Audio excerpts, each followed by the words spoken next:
Steve Ellis, Manager of Fuel Cell Marketing at American Honda Motor Company.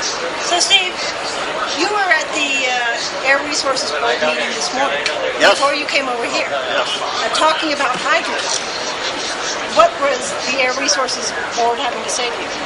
Well, the purpose of the meeting was that they're offering a solicitation of funding for hydrogen stations, kind of a next round.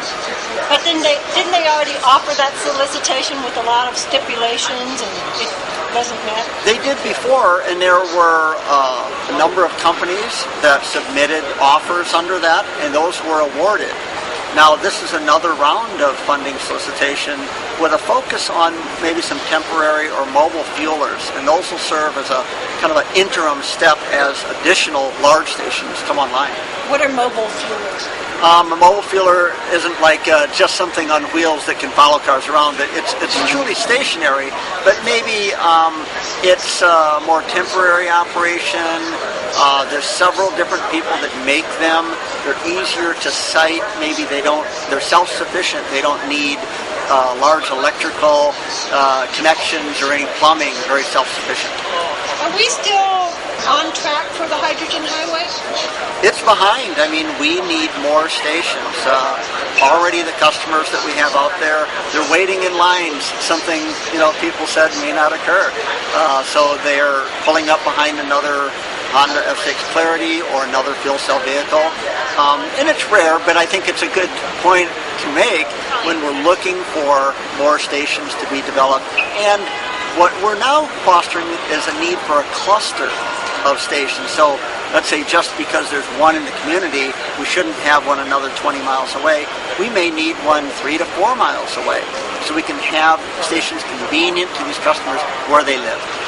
So instead of trying to have this hydrogen highway from Los Angeles to Sacramento, you want to kind of concentrate more on the Southern California first, or Northern California, but somewhere that people have one car. Absolutely. I mean, such a tiny percentage of people really drive between Southern California and the Bay Area or Sacramento.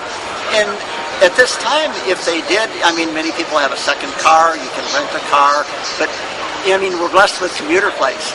So there's this diversity of ways to get long distances. What's more important is what people do on a day-to-day basis. And these cars still are about research and development.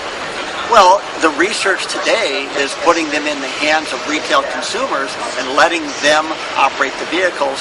So we learn more than, let's say, yesterday we needed to learn about just the vehicle technology. And fleets let us do that. But consumers let us learn what it's like to live with a fuel cell car on a daily basis. Get up in the morning, shower, brush your teeth, and now I have to rely on a hydrogen fuel cell car to do my daily work. We're at that point today. We're learning. Does California have the money for hydrogen highway? Well, every state now is challenged with income, right? Because of taxes, and of course, if the economy's down, people buy less, and that's what helps fund government. So, somewhere there has to be a balance. The people of California want more effort put into environmental technologies and environmental vehicles. So this should be, I'd say, a part of that. Now, we're a democracy. People are going to vote, right, and tell their elected officials, this is where I want you to put your emphasis. So I think states still has to apportion money in the proper manner at the right sums toward hydrogen and fuel cell. Were there any solutions for any of today's problems at the meeting today? Oh, I think there was some acknowledgement of certain things that are occurring. One is, maybe the development is not as fast as it could be or should be. We have different energy companies that are, let's say, taking different approaches with it.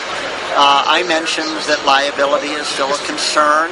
We have some energy companies and vendors that, let's say, aren't willing to carry the same liability for this as they would a gasoline station scenario. Simply put, it's still immature. So those hurdles have to be crossed. But we, again, look to government to provide certain solutions. Steve Ellis, thank you very much. Thank you.